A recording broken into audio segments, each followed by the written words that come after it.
There's the race for the lead. With 26 laps to go in a pick'em race. Spectacular action. The Nationwide Series at Daytona. Our telecast today presented by Royal Purple.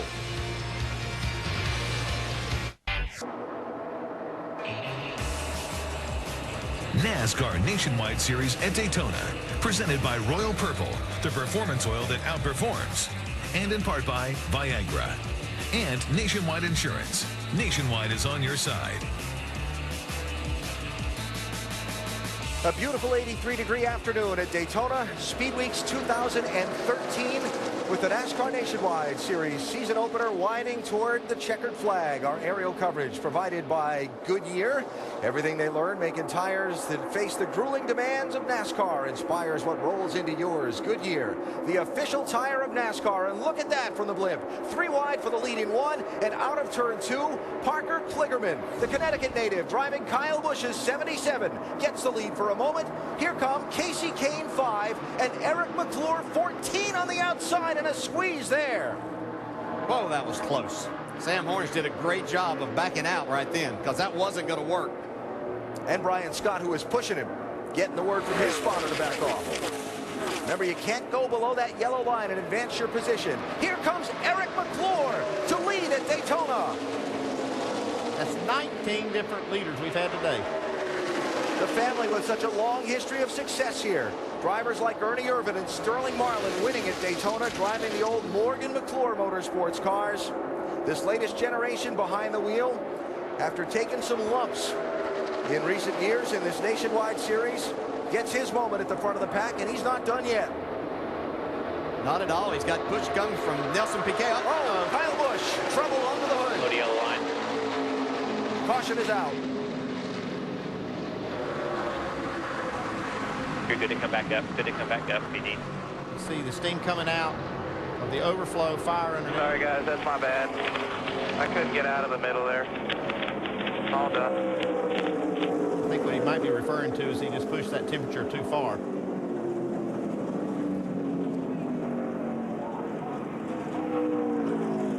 More from their pit box, Dave. Alan, the Joe Gibbs guys were playing it cool. Kyle had talked about what the temperatures have been all day. As you see the smoke in the cockpit there, they had the water hoses out and ready to help them out, possibly put water in the car, but they never did it, hoping that they hadn't pushed out too much water. Obviously, they had. Saw Brian Vickers, another Gibbs car, have problems. They've actually made a pit stop to put water in their car. Along with Elliott Sadler in the 11, another Gibbs car. All the drivers who've been out in front today, the 20 of them, Kyle Busch led more laps than anyone else. But in the middle of this pack, you heard him say, just couldn't get clear to get cool. Did a good job to get out of the way and get it on the apron. Yeah, that stream behind the car is never usually a good thing. One inside, 43, you're clear. Keep coming there, one blew up on the bottom. Keep coming, it's the 54, he's on fire. Keep coming, no caution, no caution. Caution's out, caution's out. And a great thing for Kyle that he was able to get the car to the apron and not put a lot of that oil down in the racing groove where these guys are going to compete in a minute. While Kyle will not compete for the Nationwide Championship, it's been a tough day for some of those who will. We were talking about that earlier with the folks down in the pit studio. Some of the would-be contenders for the Nationwide Series Championship have had various issues at different times today. Yeah, Trevor Bayne is out with that drivetrain issue, so he's going to suffer a big loss. You see Brian Vickers is down. He's still out on the track, but he's still not in a position to get a lap back, one of his laps back. He's 2 down now. Elliott Sadler now making a pit stop. It might be preventive. One of the few on the lead lap going to come to pit road here with 19 to go. Doc? Yeah, 28 cars in the lead lap, so Elliott Sadler running back in 23rd position. The car just got very, very hot again. You saw what happened to his teammate a moment ago, Kyle Busch. And they said, you know what, we're going to clean the grill. We're going to go ahead and put 4 tires on it.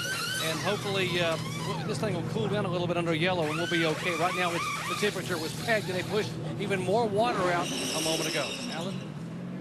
All right, Doc, thanks. So caution out for the 5th time in this race. 3 of them for relatively tame spins. I say that just lacking a better word at 200 miles an hour.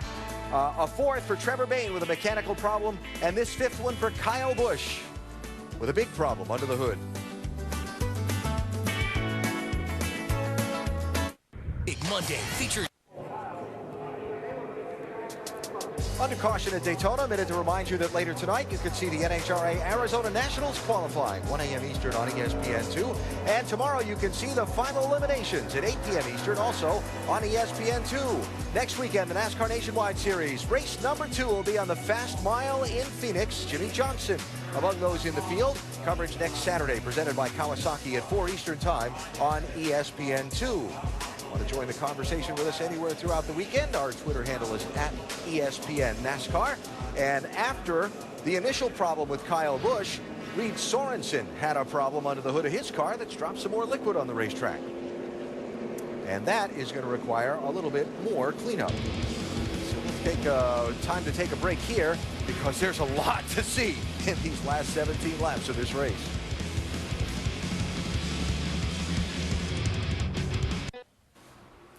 Now, as we close in on the finish at Daytona, we're reminded of last year's restrictor plate races for the Nationwide Series, all of which had dramatic finishes. The 10-car crash in Turn 4 last February, the 11th place driver won. Then at Talladega, they came to the finish that way. And finally, last July at Daytona, when Kurt Busch came back from an early accident and was pushed to the checkers by Ricky Stenhouse while they were crashing behind him. After already seeing 31 lead changes between 20 different drivers today, we are due for another spectacular Daytona finish. However, I also want to point out that in last year's race, there were 3 big wrecks, the big one, in the final 20 laps of this race. And with 16 laps to go, we haven't had the big one yet. I'm just saying. Tony Stewart's our ESPN in-race reporter, and right now he's 21st. Hey, Tony, Dale Jarrett again. You there? Yeah, bud. Okay, first off, you're not coming down pit road this time, are you? I can, I'm used to multitasking. All right, sorry about that a while ago. Hey, are you getting ready to make your way to the front?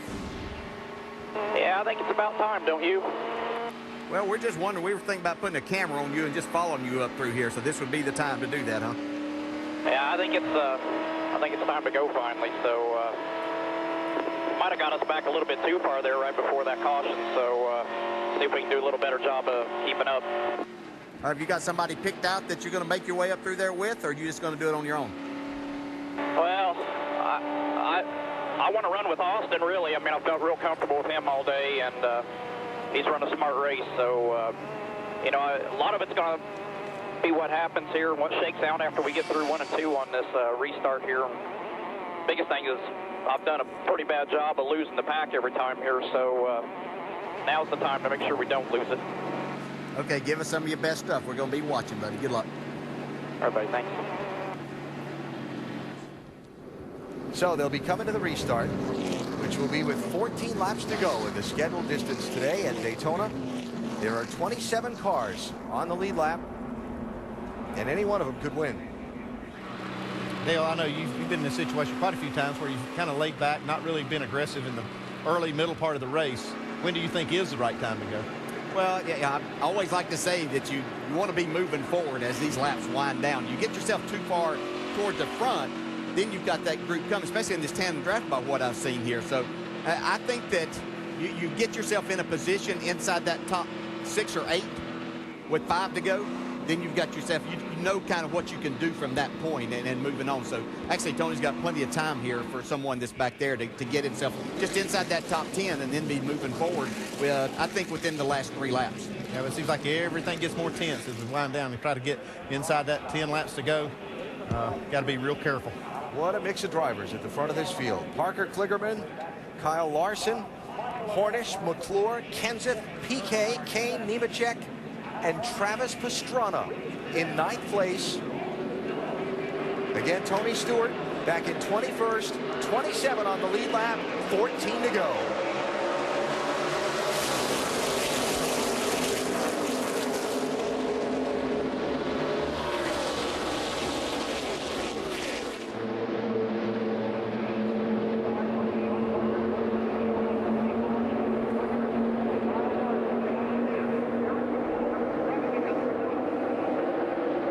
Nemechek, 3 wide on the outside.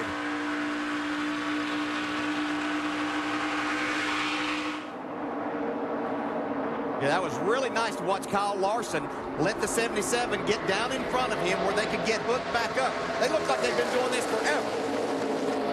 McClure trying to pick up a draft from Nelson Piquet Jr. in the 30. Now Sam Hornish will pick up the back bumper of the 14, or will he? Well, this is a time in that pack where before they were given a little bit. It's all tape now.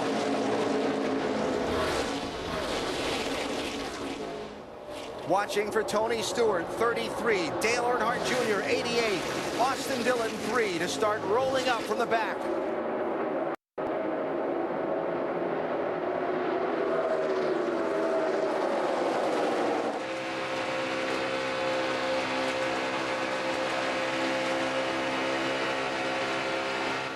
No place to go right now through that. No, it looked like Tony Stewart might would have jumped down there with the 5 car of Casey Kane.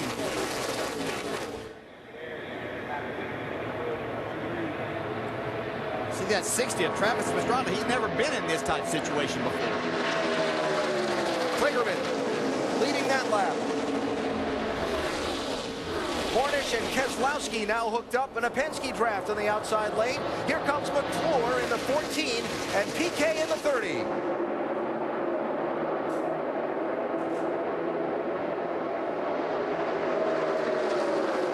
Keselowski and Hornish had to do the switch. They drop back into that muck. Elliott Sadler comes through in the 11 with a draft from Michael Annett in the 43. No place to go there. They have to back off. And still, Pastrana in that yellow, pink, and blue car right in the middle of this lead pack. Pastrana has no help. Now he's might get a little bit of a push here. Brad Keselowski, both in those Ford Mustangs. I really thought I'd see Keselowski and Hornish hook up and go to the front, but they weren't able to do it.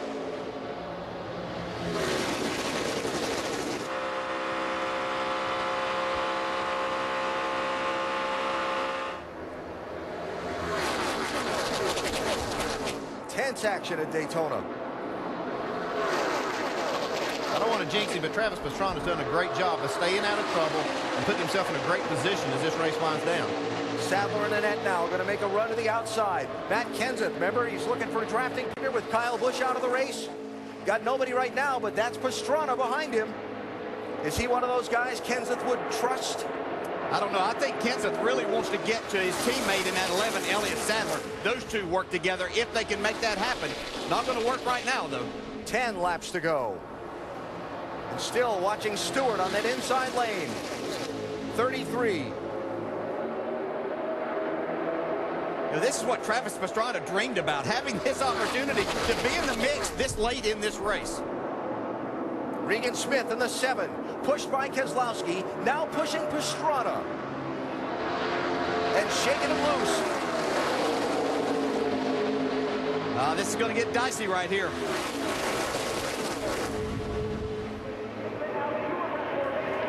If nobody's going to push that 60 and everybody else is tandem drafting.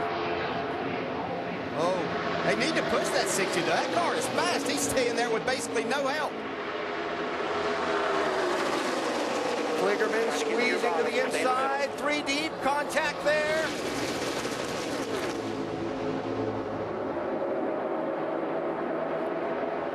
Comes Casey Kane. He's going to latch on to Travis Pastrana. And out to the lead goes Regan Smith in the 7.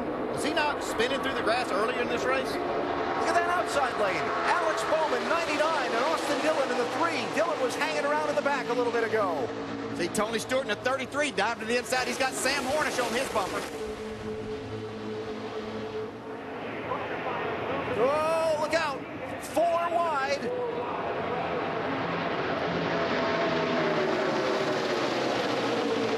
Allgaier gives Pastrana a break.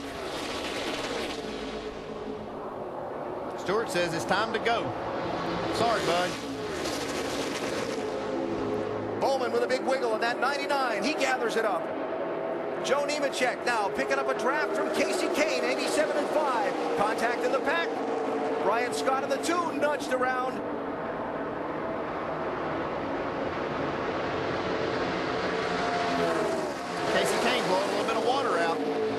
got 8 laps to go. Yeah, it's not going to make it that long. You're going to have to still take care of it another few laps here.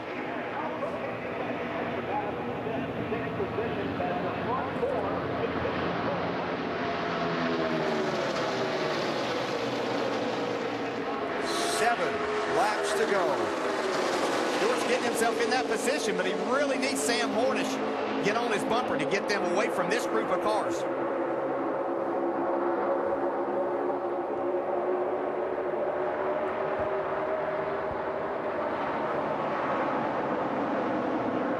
There's Stewart to the outside by himself. Yeah, I said he needed some help.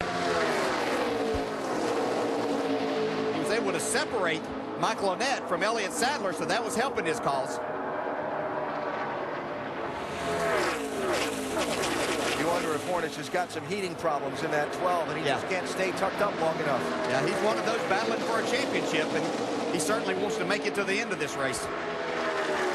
Stewart to third.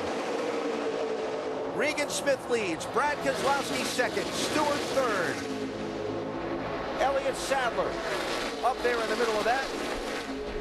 And Travis Pastrana running top 5 with no drafting help. Weren't they just bouncing off him on both sides? He did a great job through the trial. Now, somebody needs to push that 60 car. He can get up and have a chance to win the race. Tony Stewart, 33. Running back in the 20s on the restart. Racing for the lead now as they come down to 5 laps to go.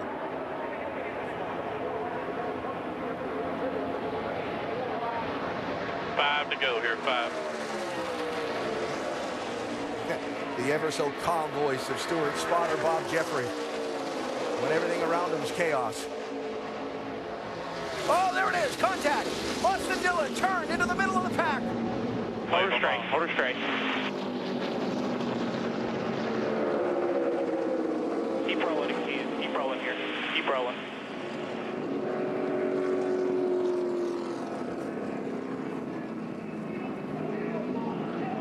The big wreck with 5 laps to go.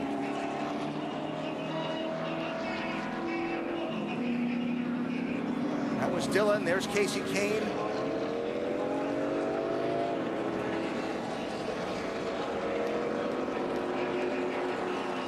Johanna Long. Jamie Dick in the 55 driving away. Mike Bliss.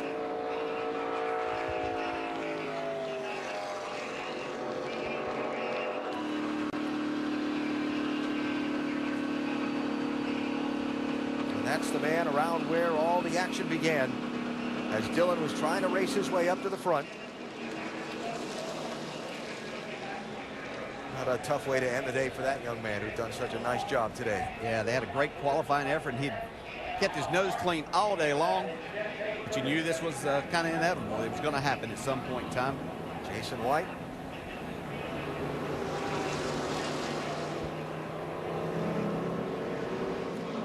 Another one of the potential championship contenders in the Nationwide Series this year with trouble in this season opener. The young man is a rookie last year, as you said earlier, completed all but 1 lap the entire season. There's Michael Annett, and NASCAR has stopped the field down between the start-finish line and turn 1, and the red flag is out in this race.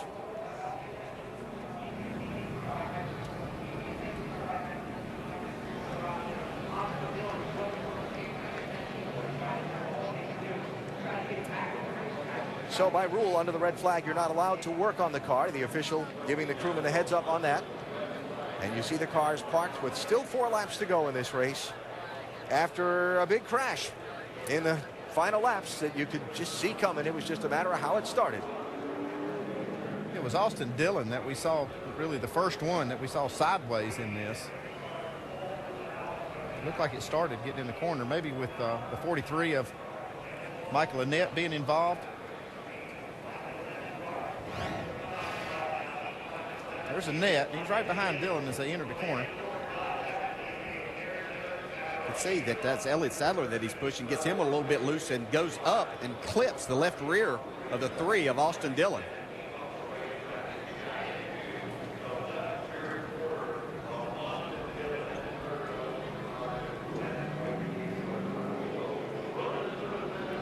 see Dillon got it from both sides. He hit the wall pretty hard. It looked like Jeffrey Earnhardt came up the racetrack right there on his left side. See the damage to the 43 as he turned it, sent him head on into the wall with a hard hit. Johanna Long there with nowhere to go. Al Martin also in the 44.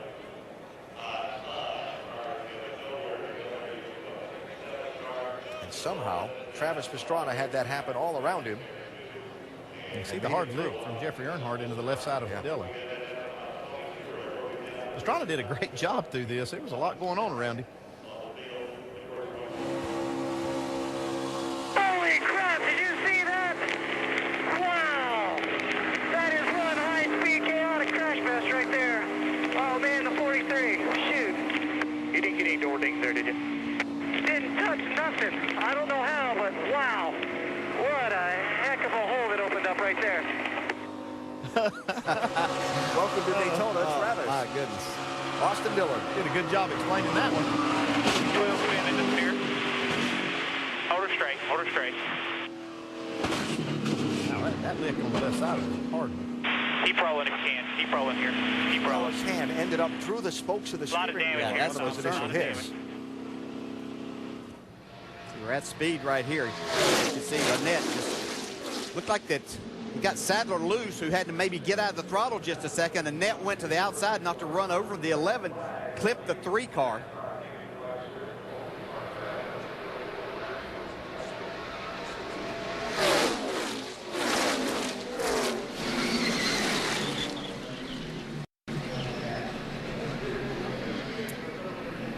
This one from Matt Kenseth.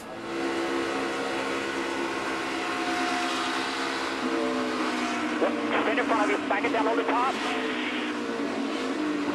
One inside, Matt, inside. Clear down there. Wow. Keep going, they're going to come into you. That was incredible. Wow. I know he got involved in it, but he was doing a great job. See, right there, the initial contact. Boy, Elliott Sadler really fortunate they didn't catch him more in the right rear.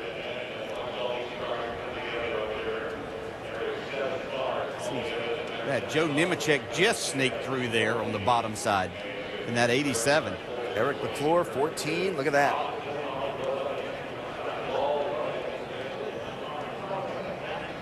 See Matt, the way he was driving that car through that whole thing, and then he had a car coming right at the end, looked like it was going to hit him, so he just spins it through the grass. Yeah. See him.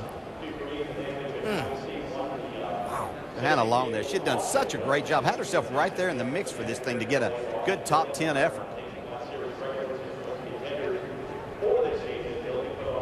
Look, you can see cars go by Matt Kenseth to get involved in the accident as he slowed down.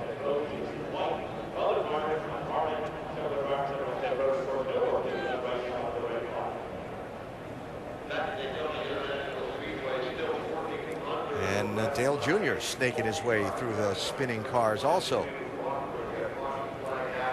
So, our count 11 cars involved in the big wreck with 5 laps to go at Daytona down in turn number 1.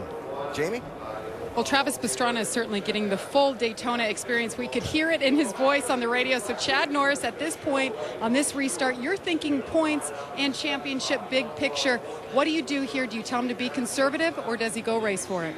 Well, we definitely got to go race for it. We've kind of played defense a little bit all day, just trying to get him more laps, more experience as he goes, because he's kind of new at this drafting thing. So he's learned a lot today, and we're going to let the leash off of him, let him try to go get the best possible finish we can. Wow, going to let the leash off of Travis Pastrana, Doc. Let's find out what Jeremy Bullins is thinking about with his driver, Brad Keselowski. Pretty good scenario for you guys. 2 of the top 4 cars are Penske teammates.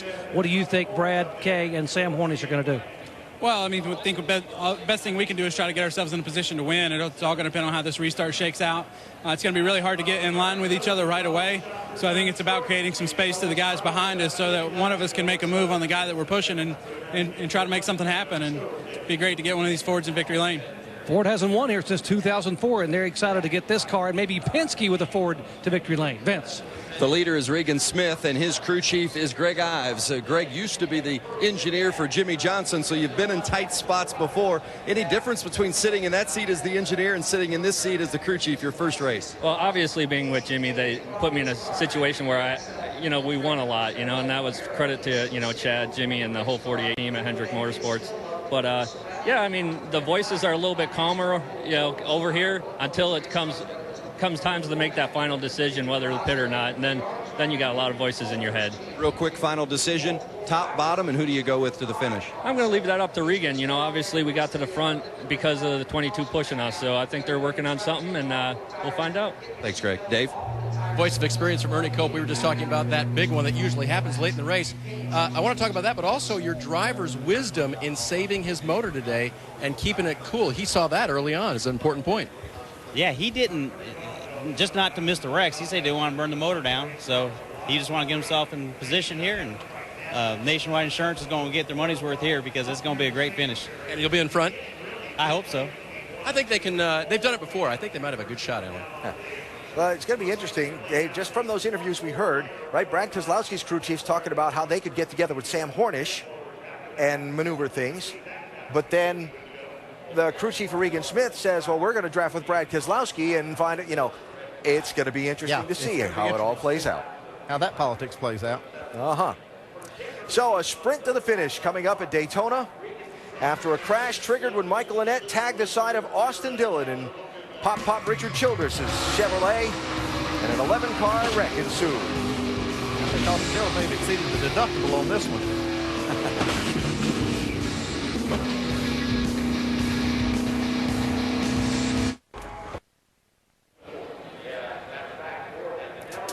Back at Daytona under the red flag in the NASCAR Nationwide Series season opener. Our telecast today presented by Royal Purple, and we invite you to go to NASCAR.com for all your latest NASCAR information. The big wreck just inside of 5 laps to go happened when there was contact in the pack between Michael Annett and Austin Dillon that wound up with an 11-car pileup over there between turns 1 and 2. Michael Annett, driver of that 43, is being transported to Halifax Medical Center just up the street for further evaluation. Is the update we get from NASCAR after this incident. That's Annett in the yellow 43.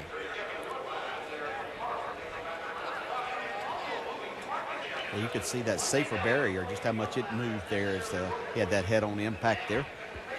And obviously we'll follow the situation and pass along any further information we get on Michael as soon as possible. And we wish him nothing but the best.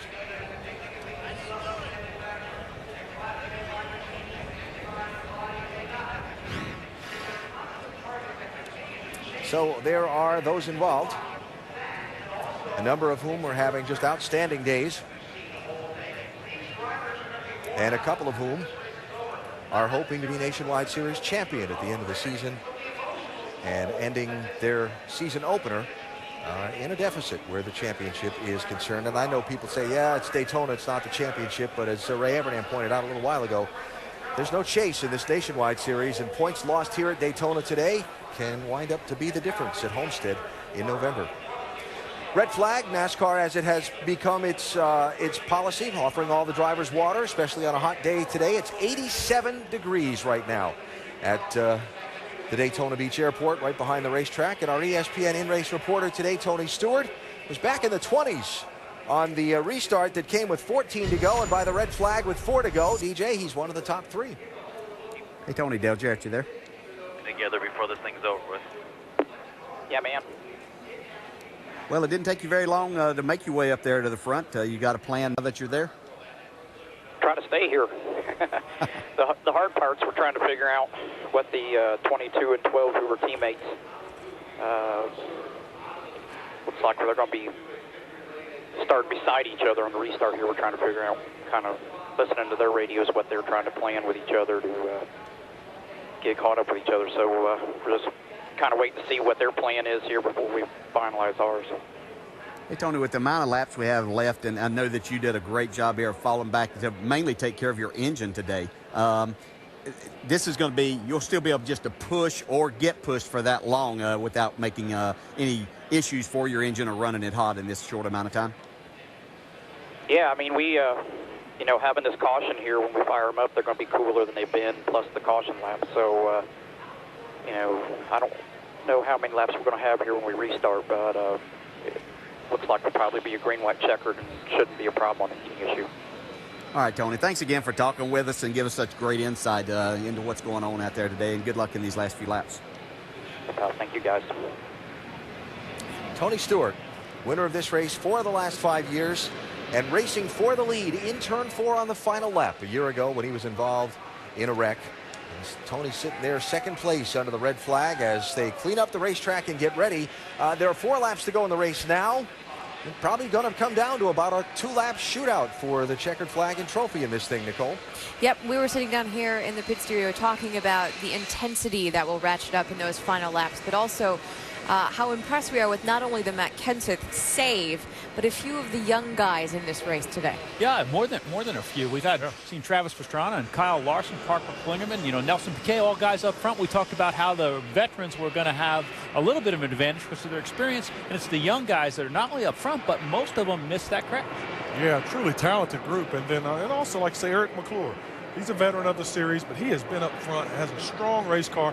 I am blown away by Travis Pastrana. He has done an outstanding job with that race car. As long as we're under the red flag, let's go back and take a look at how we've gotten to at least this point. We started, of course, talking about Danica Patrick. She started 12th, but had an issue and has been out of the race since lap 32. Yeah, she's had an engine issue and she's out of the race. But before that, she ran great. She led some laps. She drafted with the veterans. She looked perfect out there, guys. She really did. Ignition box issue for Danica Patrick. Of course, she'll start on pole for the Daytona 500 tomorrow. Kurt Busch involved in one of the earlier incidents. A couple cars in this one. Yeah, Kurt obviously got his car torn up pretty bad. We thought he may come back just like he did last year and possibly win the race again, but torn up too bad quickly. Championship implications here. Trevor Bayne started on pole, was running 4th. And then this happened. Had a great race, but big drivetrain issue. Don't know if it was a transmission or rear end or both. But, championship implications there. This is not a chase situation. All these points count all year. That was a big hit. Take care of your engine. That's been the big thing all day. Kyle Busch wasn't able to. He is out. Kyle Busch got that car way too hot. Couldn't get out of the draft to cool it down. It was a big explosion. But talk about a big explosion. Look at the big one. Finally happened. We knew it was going to happen. Austin Dillon gets clobbered up there. Pastrana gets through, no damage. But look at Michael Annett in the 43. He gets clobbered. And Austin gets hit again. Casey Kane, everybody's involved in this. Yeah, also took out Joanna Long. You see Austin Dillon here. He takes a pretty violent lick to the right side. Then all of a sudden, Jeffrey Earnhardt comes up and tags him at the door as they're slowing down. Right there, bam, big hit. But, yeah, Joanna Long got torn up. Who was having a great run. So took out some good race cars, but we expected it. Joanna Long, Jamie Dick, the driver of the 55, both have been released from the infield care center. As we mentioned earlier, 116 complete here. When we go green again, it's going to be about 2 laps. You've been in this position before. What do you do? Nicole, it's all about getting a good drafting partner. The intensity level's really building right now. These drivers are nervous. They're fired up in that car. And it's all for their self right now. They got to have somebody to help them win the race, but they want to win it bad. I do think we're going to see another big wreck before this thing is over. But I'm telling you, everybody's heart is pounding right now. In this position, I've been in it many times. I can tell you, mine was, and I was talking to my crew chief, I was talking to my spotter, hook me up with somebody good. We got to get to the front. It seems like I can get a pretty good run, so I bet you it doesn't come down to the last corner down here, down turn 3, before someone makes their move to win this race. Getting the right partner and getting that timing, because if they cross the white flag and then wreck, the race is over. So you got to get to the front quick. I do not envy AB's job right now because I don't know about anyone else, but I was watching those last few laps with my hands over my eyes, my heart pounding as well. Well, Nicole, we've been practicing for that photo finish up here throughout the race today at Daytona. 20 different drivers have traded the lead 33 times. And let's expand further on tactics that we might see in these final couple laps. I'll make 2 statements, and I want you guys to react and give me your insights. First of all, with a limited number of laps, once the white flag waves, if the crash happens and a caution comes out, the race is over. So how late do you wait to make that move? And the other thing is the drafting tactics, that side draft that we talked about on NASCAR Countdown, of trying to separate the guys that are trying to tandem draft past you and make them slow down. What are we going to see here? Well, I think you're right, Alan, about not really knowing when the race will end. I think if there wasn't a threat of that happening, when we saw it happen last night in the truck race, too, when the white flag came out, big crash, the race is over. I think if it wasn't for that threat, you'd see these drivers waiting a little longer. But I think with that out there, you've got to make that move probably coming to the white flag. Yeah, I think you have to go on and make that because of that, you know, and the scenario is there to where, you know, coming off a turn 2 or down the back straightaway, that NASCAR could deem that those drivers are, if they happen to wreck back there, they could race back around to the checkered flag, but you don't know that, so you can't wait in that scenario. The other side of it is we're going to see a lot of side drafting here to separate them, and that's what creates the problems and the contact.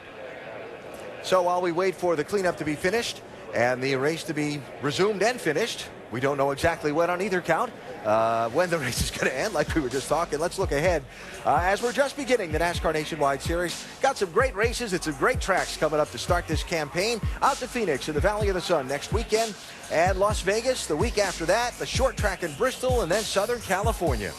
Yeah, just a mix of different tracks, and it really starts to show there as we get through Phoenix, Vegas, Bristol, and then California, just how much, who's really going to be on top of the game there, because those are really different type of tracks, and kind of gives us an insight as to who's going to be battling for that championship. Yeah, and then not too much long after that, we're back at Talladega and more of this, the racing we've seen today. So the red flag has just been withdrawn. The yellow flag is back out here at Daytona. And we get set for what is going to be a wild, mad scramble to the checkered flag in this race.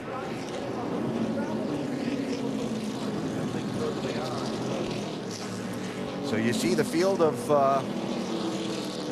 contenders, all with visions of what a Daytona win would mean on their mind as we get set for the final few laps. Those of you looking for college basketball, North Carolina and North Carolina State. The race running a touch long. That game starting on ESPN News right now. And then at the conclusion of NASCAR action, after we wrap things up here, you'll get word to rejoin us here on ESPN. So if you're looking for State and Carolina, jump on over to ESPN News right now. Personally, I would highly advise you not to go anywhere, because this is going to be something else as we settle out the end of this race here at Daytona.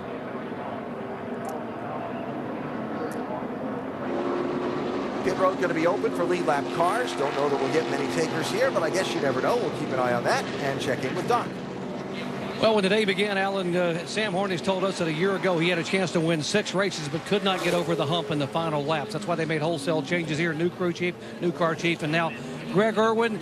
The deal this year is to be able to close it in the final laps. How does Sam Hornish close it and get to victory lane? Well, we've done a really good job today working with a new spotter for Sam. This is his first race together, keeping him out of trouble. It got real hairy there in the middle, but the biggest thing is just getting paired up with the right guys. It's going to be interesting here with just a couple laps to go. Everyone's going to be able to tuck in and more than likely not worry about the water temperature. So hopefully we get this Alliance Truck Parts Ford Mustang to victory lane. Do you find your teammate Brad Kay or go with whoever? Well, right now, the way it's going to shake out, you can kind of see who's going to wind up pushing who at the start. It's going to be whoever can get out in front, maybe make a hole on the bottom. There's going to be some guys that like the bottom, some guys that like the top. We're just going to have to wait and see. I don't really know. All right, we're going to find out. Alan? Interesting call here. Joe Gibbs Racing Cars on pit road as the field gets the one to go. Kenseth, Vickers, Elliott Sadler. Vickers not on the lead lap, 2 laps down, but Sadler and Kenseth maybe setting themselves up here to try and draft through. They're only going to have 2 laps to do it, though. It looked like Elliott Sadler didn't have a choice. He had a tire rub on the right front that they had to address. And he's probably lucky that he's got his teammates that made a pit stop also that he'll have back there to draft with. Fascinating.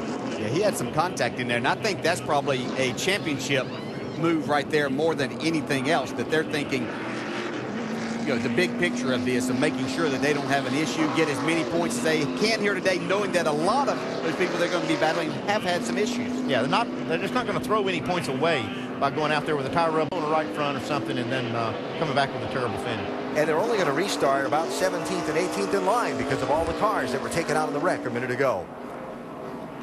So here we go. Coming to a green flag restart. That'll be with 2 laps to go in the scheduled distance of this race. It's going to be Regan Smith choosing the inside lane with Tony Stewart to his outside. Brad Keselowski behind Smith. Sam Hornish behind Stewart. Remember, Keselowski and Hornish are teammates. Will they find a way to get nose to tail and draft? What will Stewart do? And behind them, Allgaier, Bowman, Pastrana, and by the way, Trevor Bayne is back on the racetrack in that 6-car many laps down. Will he be the one that gets up there and drafts with Pastrana and changes his outcome around? 2 laps to go. Green, green, green.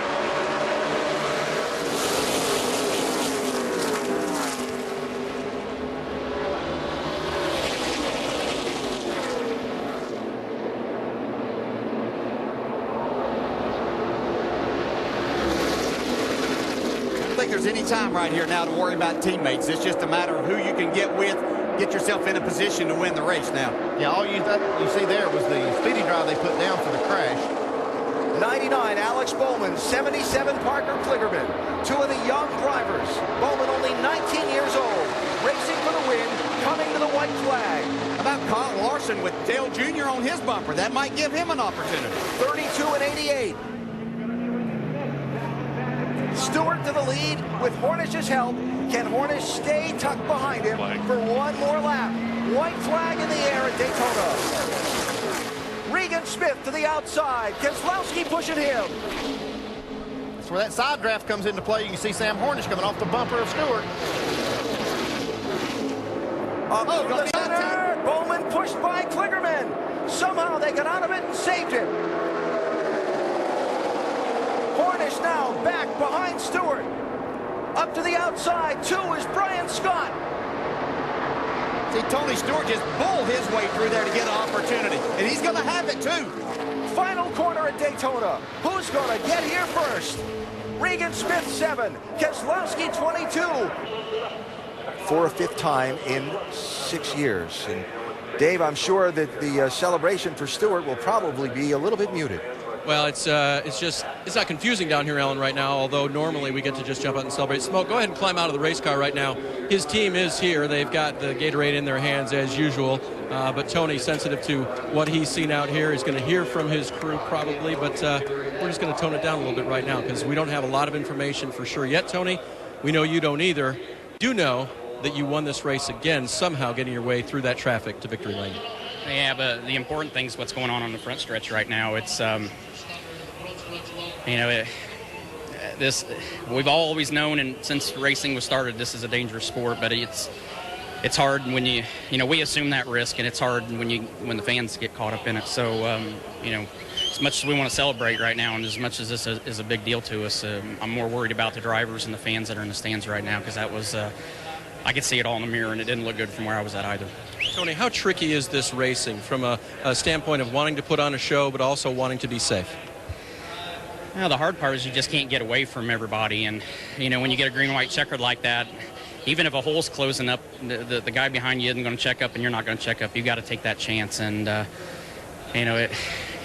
it's like if we could have, you want to put on good races, but not at the risk of the drivers and the fans like this. So, it's a hard thing for NASCAR. There's no easy solution, and there has been. I mean, NASCAR's an extremely smart group, and they know they're doing everything they can to keep this from happening, and that's the main thing. And we're just thinking about the guys in the front stretch right now more than what we're doing. Well said. Congratulations to you and your team. We'll keep everyone posted. That's another W for Tony Stewart.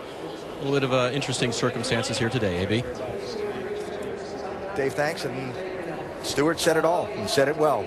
Racing is a dangerous sport, but you certainly want that to be contained on the competitor side of the fence and not the spectator. Today we're keeping tabs on the situation, awaiting any word from NASCAR or Speedway officials after the chaos in the closing laps at Daytona that resulted in that.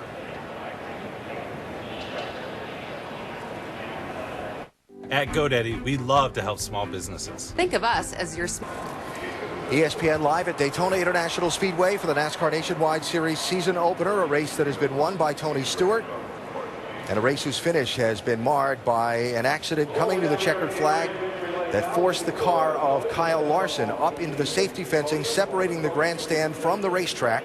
Pieces of that car piercing that fencing and winding up on the grandstand side of the racetrack. And while the photos go on in victory lane and Stewart takes care of his obligations, the work continues by safety officials, and we await any word from NASCAR or Speedway officials on the situation. Dr. Jerry Punch.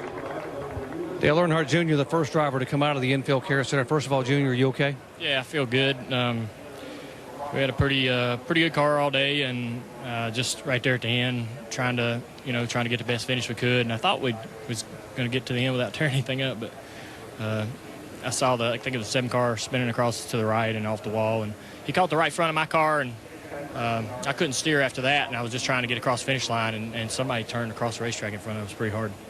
Your car was the 7 car. Regan Smith, you were in the care center. Regan, a lot of the guys getting out and able to be checked out inside? I haven't seen anybody in there. I think everybody's in good spirits. More worried about the people in the grandstands, I guess. I get some debris went up there, and just worried about everybody up there. Okay, Dale Earnhardt Jr., he's okay. They're still checking out some drivers. Jamie? Brian Scott involved as well. He has been checked and released. You still finished 6th. What exactly did you see, Brian? I saw the 7 car sideways in the tri-oval up against the wall, and we were right up against the wall. And I didn't know if we were going to make it or not, and I just held it wide open. I hit him hard, and then it was just like a pinball effect. And, I saw that the fence and part of the grandstands is hurt or is damaged, so I hope all the fans are okay first and foremost. We finished at least. We wrecked. I hate that. I hate that we had a tore-up car. Everybody at Richard Childress Racing did a great job preparing a short lodge Chevy Camaro that is really fast, and we had a chance to win this race. Obviously, our teammate did, Tony Stewart, so congrats to those guys. And I guess we'll just prepare it and get ready for Talladega. Thanks, Brian. I'm glad you're okay. Vince? Damage on Parker Kligerman's car. The good news is Parker came through okay, ended up 5th. But what did you see as you came through that melee? Well, first off, I want to thank the 32 for getting us up there in the front and leading for a while, and he did a great job. And first and foremost, I hope he's all right as much as I hope the fans are all right. That's scary to see that anytime anything goes through the fence, and I know NASCAR does their best job, and the tracks do their best job to, stop the melee, but we can't stop the unpredictable. So with that said, this Bandit Chippers Toyota Camry was awesome. My Bell helmets, Butler-built seats, Bolle sunglasses, Under Armour, all those people that help us get to the racetrack week in, week out. Can't thank them enough. But this Nationwide Insurance Series, it's crazy. It's out of control. It's so many good drivers, so many good teams at the front right there coming to the end of the race, and you go and there's suddenly 20 good cars all trying to go for one spot. And when that all started to happen, the 99 had gotten disconnected down the backstretch. I could have pulled in front of 33, and I didn't, and I hate myself for it. But maybe that stopped us from getting more melee. But I saw a bunch of smoke, put the foot to the floor, knew there was a checkered flag, and drove straight to it. Thanks, Parker. Doc?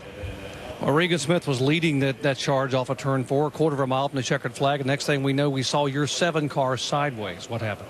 I tried to throw a block coming off 4. I knew Brad was going to make a move, and it's Daytona. You want to go for the win here. That's what we're all here for. I had a really fast Junior Motorsports Chevy, clean cool on the car this week, so really appreciate those guys. Hope everybody in the stands is okay. I know I saw there was some damage up there, so that's kind of the first concern of everybody in the care center there was what was going on over there. We got a strong race team. The car was fast all day. We got it in position to win, and you got to do what you got to do. You got to go for it. Brad's a good friend, and he pushed me to the front, and we were both wanting to win the race. That's all. So did you know that Brad was going to try to make a move as far as the block is concerned? You were going to go high, and he went high. Were you going to make another move to try to stay in front of him?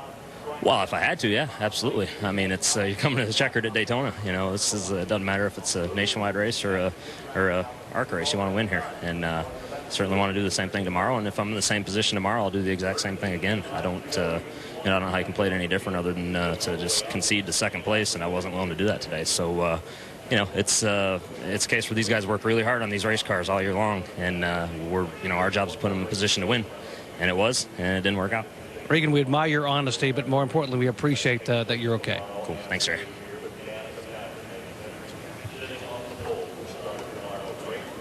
Thoughts of Regan Smith involved at the point the accident began, and you heard him say that he threw a block on Brad Keselowski trying to win at Daytona.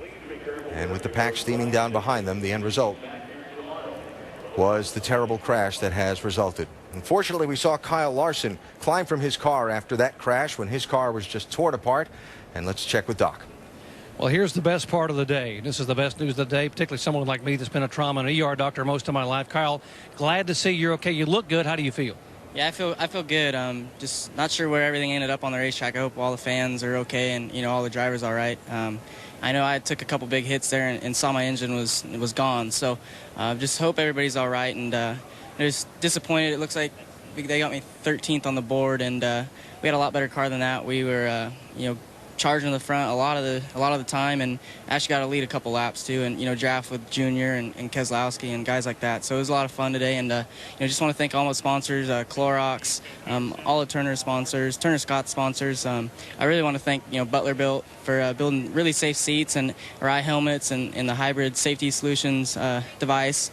There's been a lot of great changes in the safety, so I just want to thank everybody. Take us through what you remember inside the car. I mean, you get hit from behind, we see the car getting up and then in the fence. What were you thinking? What were you feeling at the time?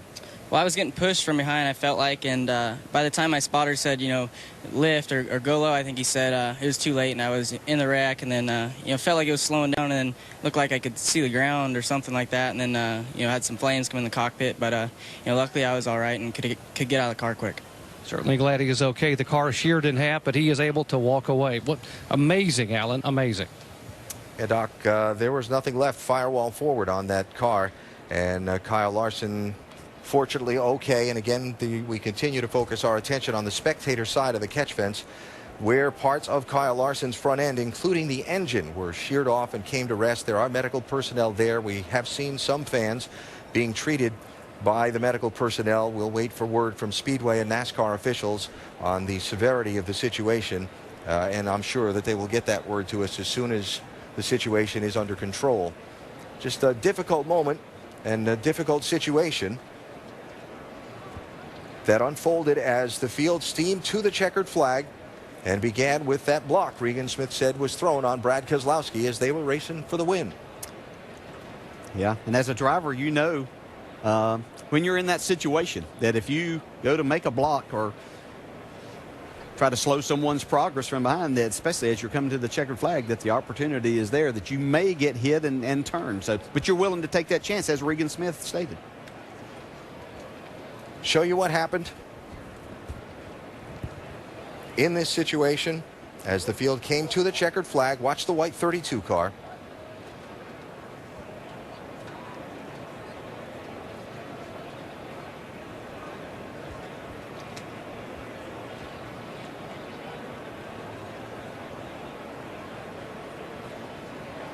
And again, Kyle Larson did climb from that machine. You heard from him a minute ago. And there you see the result of that crash. And we'll wait for word from, again, Speedway and NASCAR officials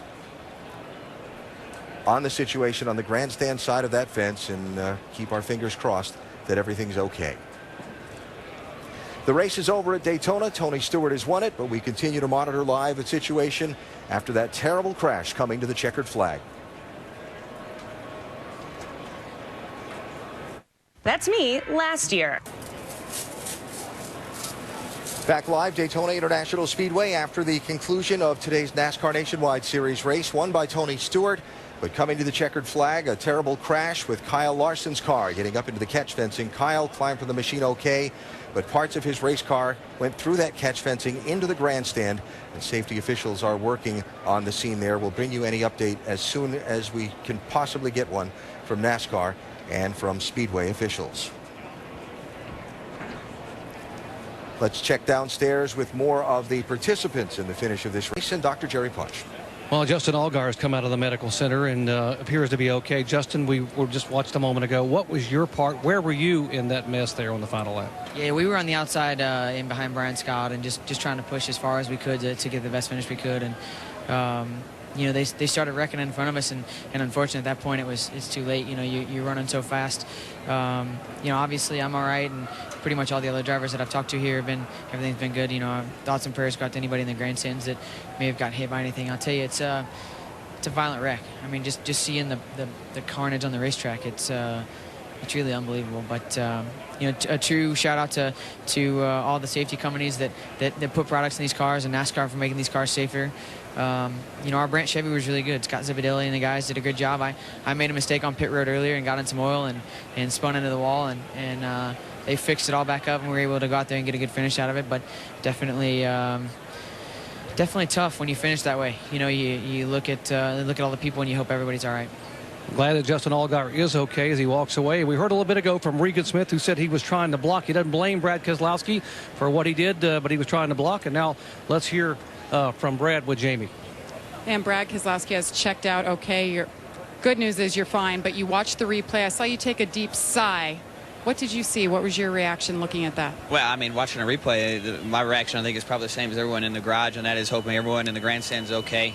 That's really important for us as a sport. So, you know, that's the first thing I want to say. But, you know, it was a long race. I think we saw a lot of action, a lot of chances for, you know, winning and passing and everything you can see. And we were in a really good position there with Regan at the end of the race, and we'd worked really well together. And when it came down to it, I felt like I was in the spot to win it, and wanted to make the winning move. And you know, obviously he threw a block on it. And, you know, he felt like that's what he had to do, and you know, that's his right. And it just, the chaos comes with it. I made the move, and then he blocked it, and the two of that together started the chain of events that caused that wreck. But you know, just probably first and foremost, just want to make sure anyone in the stands is okay, and be thinking about them.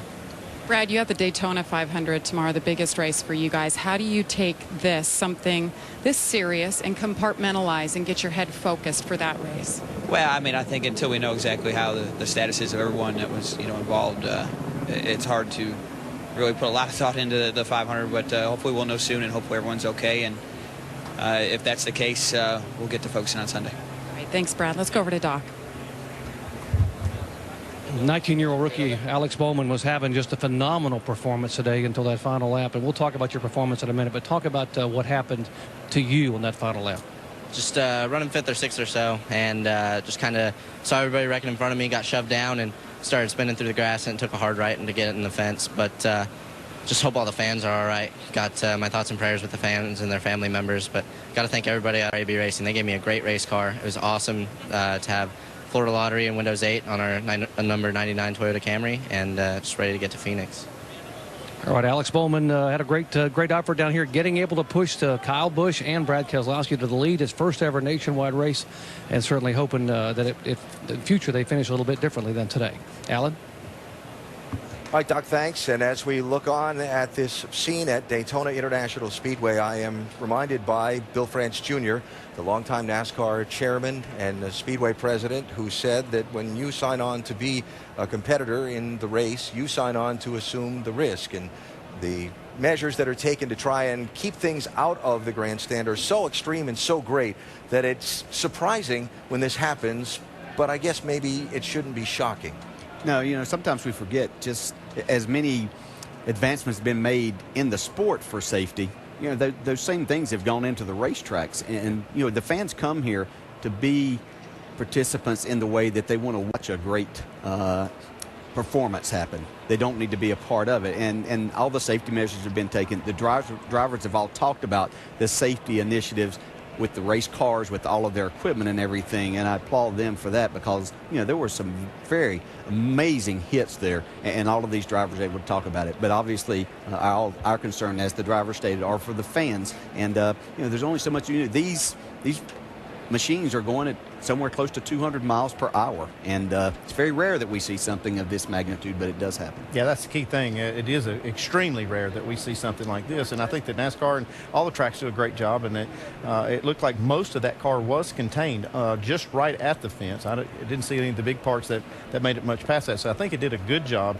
but so unfortunately you just can't do a perfect job all the time, and it's unfortunate to see that some of the fans may have gotten hurt.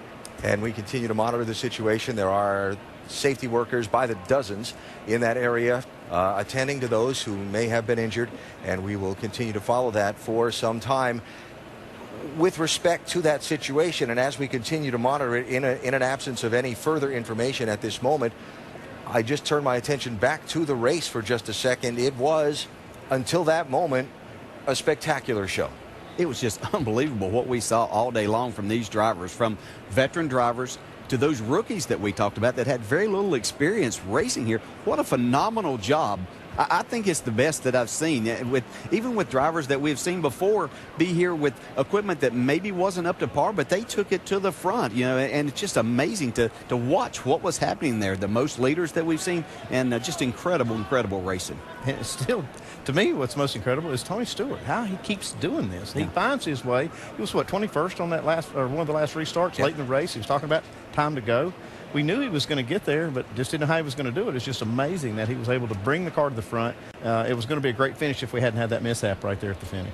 A tremendous race all afternoon at Daytona. Unfortunately, though, our attention focused on the incident coming to the checkered flag that saw parts of Kyle Larson's car pierce the catch fencing and end up on the grandstand side of the racetrack. We await and stay on the air to bring you any word we might get from Speedway or NASCAR officials as soon as possible. We'll take a break and come back to Daytona in a moment. Back live Daytona International Speedway after today's NASCAR Nationwide Series race. The incident coming to the checkered flag that resulted in parts of Kyle Larson's car piercing the catch fencing, winding up on the grandstand side of the racetrack. You see all the safety vehicles and safety workers that are there managing the situation. We await word from NASCAR and or Speedway officials, but obviously at the moment a very fluid situation, and their attention rightly focused on treating those who may need treatment and getting a grip on the situation.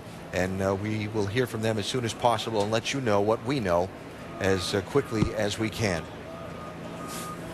Difficult end to what had been a tremendous race, with drivers trading the lead 34 different times, 20 different drivers leading the race.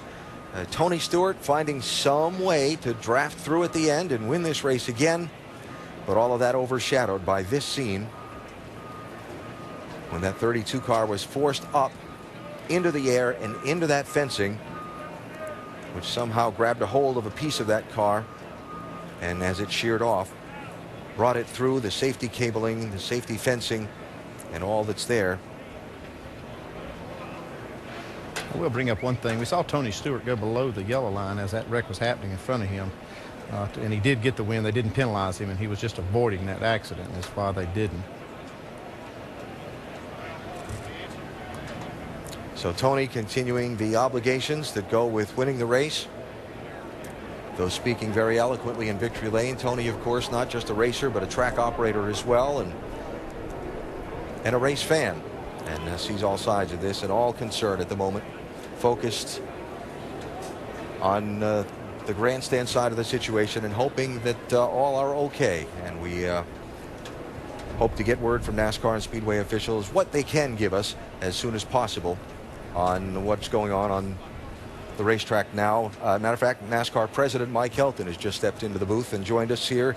And Mike, I know it's a very fluid situation and it's still ongoing, but we would sure like to know anything you can tell us at the moment.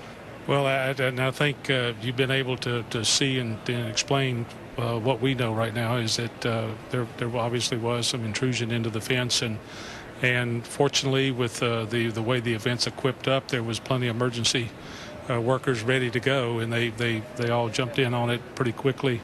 And right now it's just a function of trying to determine what all damage is done.